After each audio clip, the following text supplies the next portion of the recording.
Hello there, you join me down in Cornwall, yet again another 300-mile trip down to Cornwall, because today we had Mum's funeral.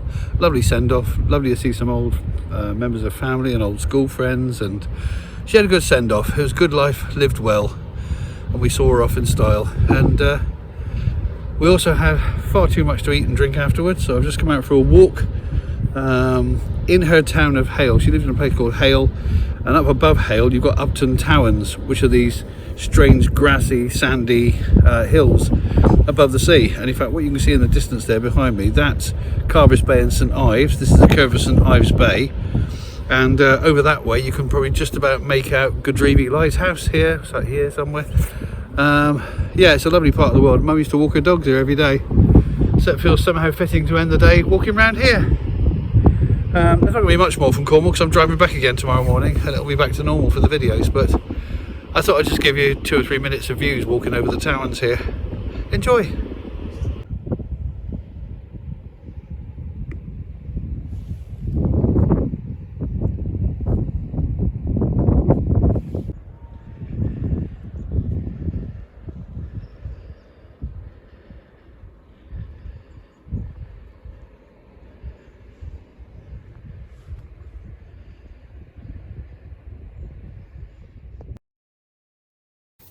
Well, here I am back in sunny Buckinghamshire after my little jaunt down to Cornwall. As I said, not the happiest of times, but at least she didn't suffer too much at the end, and she went quietly in her sleep. So bye-bye, Mum.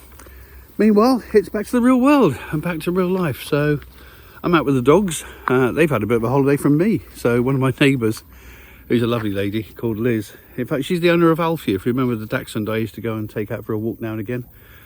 She's returned the favour. She's been sort of looking after my dogs while I've been away. And now they're having a lovely walk, and the sunshine, apparently it's going to get to 32 today, so we're out nice and early as usual.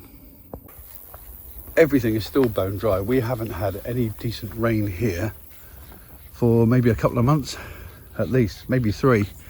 And we're now in a 4th heat wave this summer, and the ground just isn't coping very well. I mean, it's really rock hard and everything's brown. My garden looks like this. Well, it's not quite as long, but it looks just like this. There's nothing green. And yet down in Cornwall last week we had some quite heavy storms, winds and rain in the evenings, and in the morning you had sort of a heavy sea mist, or which covered everything with sort of a dew. So everything's lush and green down there. My brothers reckoned it's me, because it seems whenever I go to Cornwall it rains. My dad knew this. I mean, bearing in mind he died in 1991, so this is a long-standing curse that I've obviously got. Because he used to say to me, he used to phone up and say, when you're coming down next, the garden's a bit dry. I said, thanks, Dad. There was a character, wasn't there, in one of the Douglas Adams books, who was a rain god, the rain loved him and followed him wherever he went. And a bit like the Eskimos having 50 words for snow, he had something like several hundred names for all the different types of drizzle and rain that he encountered, because it never stopped raining around him. Maybe I'm him. Back to gall hunting, and this particular tree has got an exceptional collection of knopper galls. Look at all these, look. It's all mutations caused by injecting a grub into a young acorn by a particular kind of gall wasp. See, the acorn should be looking like that, but instead they look like this. Knopper galls. Wow, we've got a set here. We've got silk button galls there, the ones that look like little ring donuts. And over here we've got spangled galls, which is sort of round, scabby, plate-like thing. And then down here we've got knopper galls, all on the same tree. In my previous videos I said it's a mast year where you get a proliferation of nuts and fruit. If you're in any doubt, look at the acorns on this tree. I mean, just look. It is mad how many there are. Look at them. Good year for the squirrels.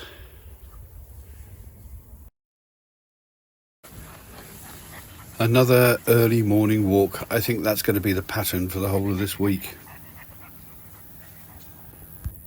If you ever wanted an indicator of the fact that climate change is real, whether human caused or not, nevertheless it is real. Just look at this. Today's August the 11th, my birthday actually, and look at the sloes. Look at the sloes. There are loads on this tree.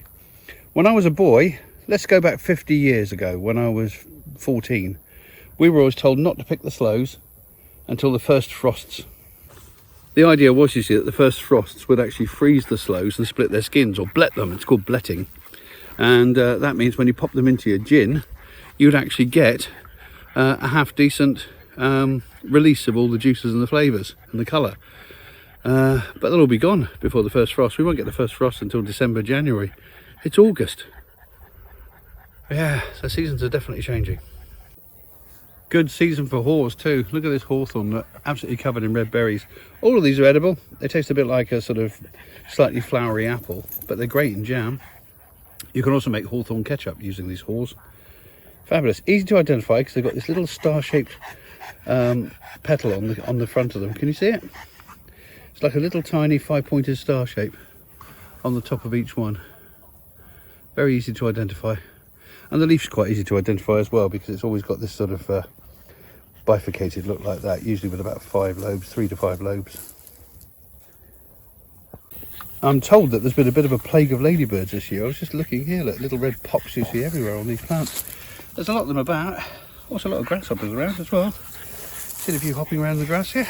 That's good to see. I say a plague of ladybirds, but I don't mind them because they eat aphids. They eat greenfly and blackfly and all the things that damage our garden plants and our vegetables. So I'm not complaining about ladybirds at all. But when I say there's been a plague, what I mean there's been swarms of them this year. I mean, I saw this video on YouTube the other day. I'll credit it appropriately, but have a look at this.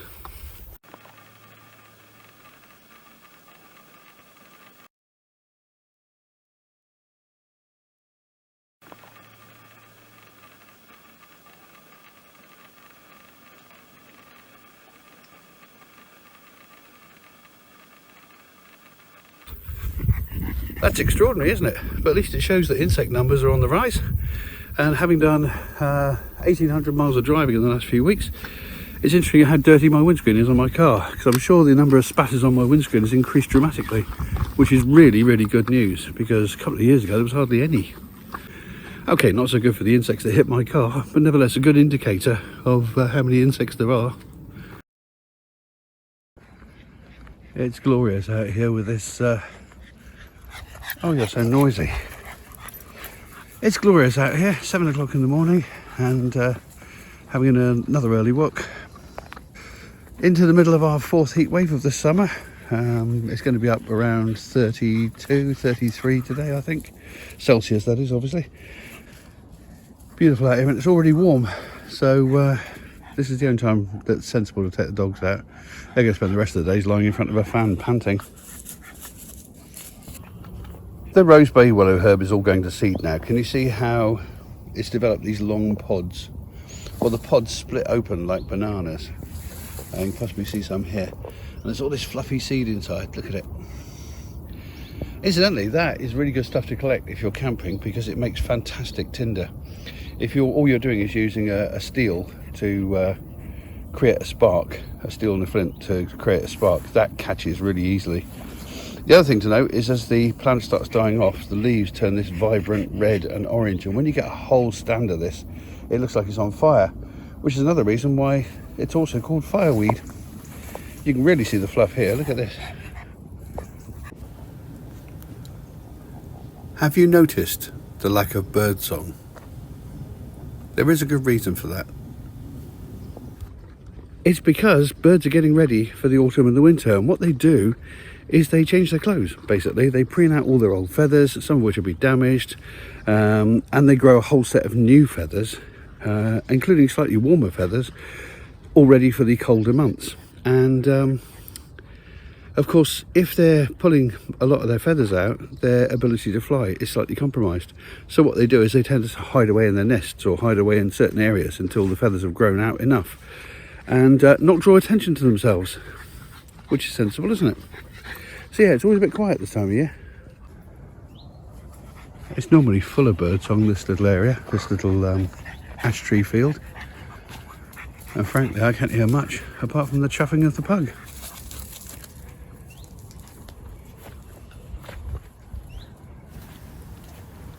It's a good time of year if you're a feather collector.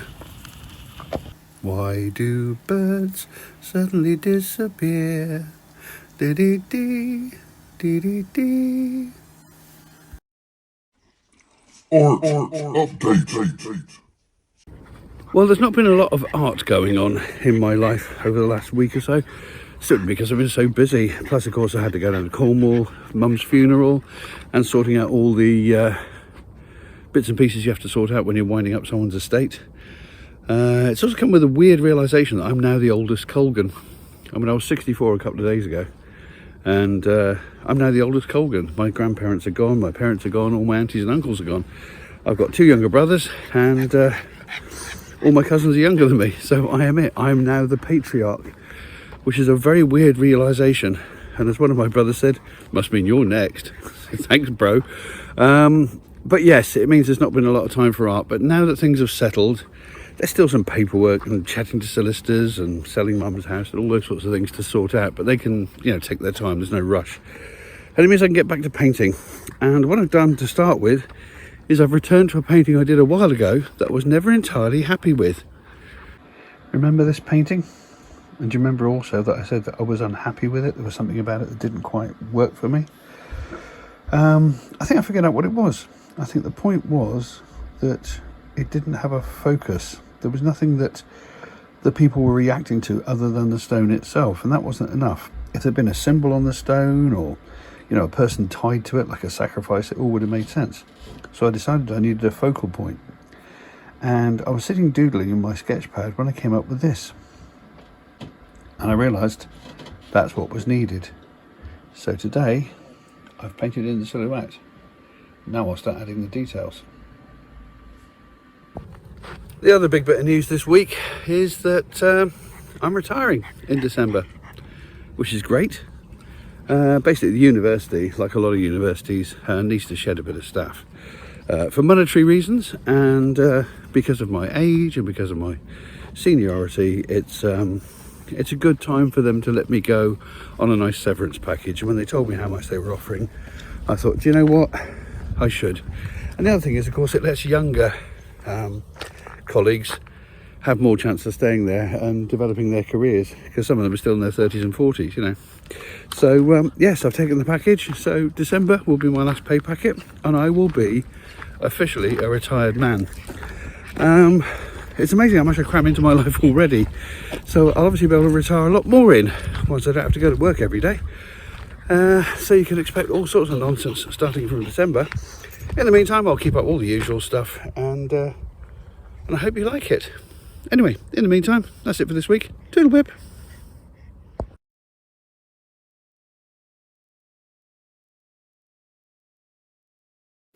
If you've enjoyed this video, then please consider subscribing. Or click on some of these links to look at some of the other videos on the channel. Or press the like button. Or leave a comment. It would be lovely to hear from you. Any combination of those 4 things would be wonderful. Thank you very much.